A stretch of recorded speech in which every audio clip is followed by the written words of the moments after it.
begitu banyak keluhan dari masyarakat dan semua elemen, terutama elemen miskin kota, yang dimana kami merasa bahwa semakin kesini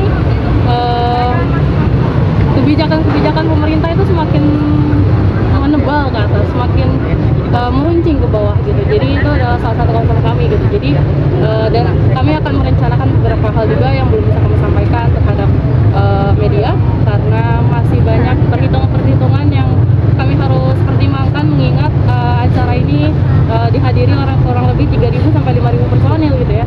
Jadi kami harus menghadapi situasi-situasi yang tidak tidak sesuai ekspektasi gitu.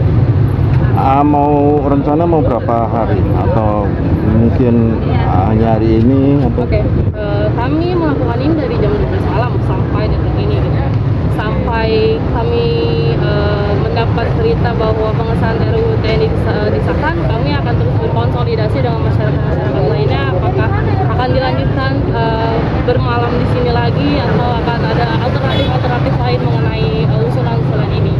Dari jam 12 malam tadi ada upaya pengadangan nggak soal tenda, blokade dan lain-lain? Wah, pasti kami mendapatkan intimidasi kecil gitu ya, berupa perdebatan, juga adanya polisi yang datang lalu pergi, lalu datang lalu pergi, dan membawa mobil-mobil tahanan gitu ya. Jadi itu menurut kami adalah sebuah intimidasi gitu ya.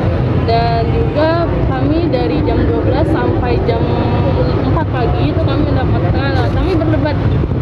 berdebat soal objek vital nasional, yang dimana kami disuruh untuk pindah sejauh 500 meter gitu, yang dimana itu sangat jauh dari lokasi aksi gitu kan.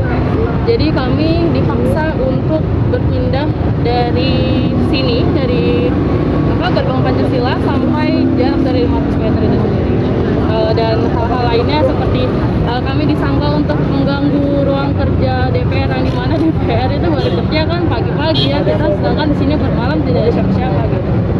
Seandainya RUU sendiri ini sampai disahkan dan sampai ini apa yang pasti kami akan terus marah ya. Kami akan marah dan kami kecewa terhadap instansi pemerintah gitu ya, mengingat seharusnya pemerintah itu lebih condong ya, lebih condong ke masyarakat, lebih memilih masyarakat, apalagi DPR, Dewan Perwakilan Rakyat gitu ya. Tapi Dewan Perwakilan Rakyat tersebut tidak mendengar rakyatnya sendiri gitu, yang dimana kami akan terus berencana dan berkonsolidasi terus terkait pengesahan RUU TNI ini. paling mengkhawatirkan kalau disahkan? Tuntutannya apa? Ya paling tuntutan yang paling mengkhawatirkan kami sebenarnya ada 6. para masyarakat. Yang pertama Disahkan.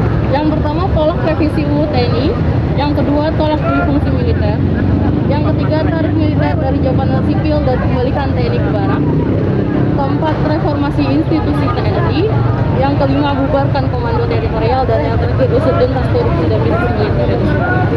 Yang khawatir gimana Mbak? Paling mengkhawatirkan Ya. bila RUU ini disahkan bagi masyarakat Yang paling ya. Yang paling mengkhawatirkan sebenarnya banyak hal ya, dari mulai security siberitas ya.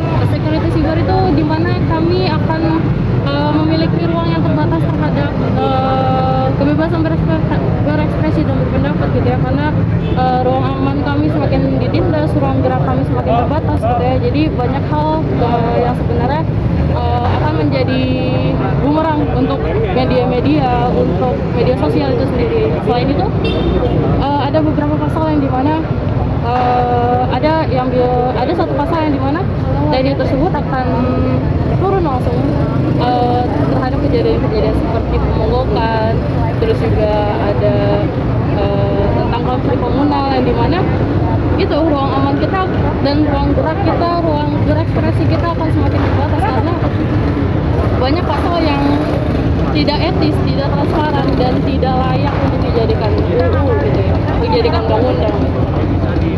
Oke. Terima kasih Mbak.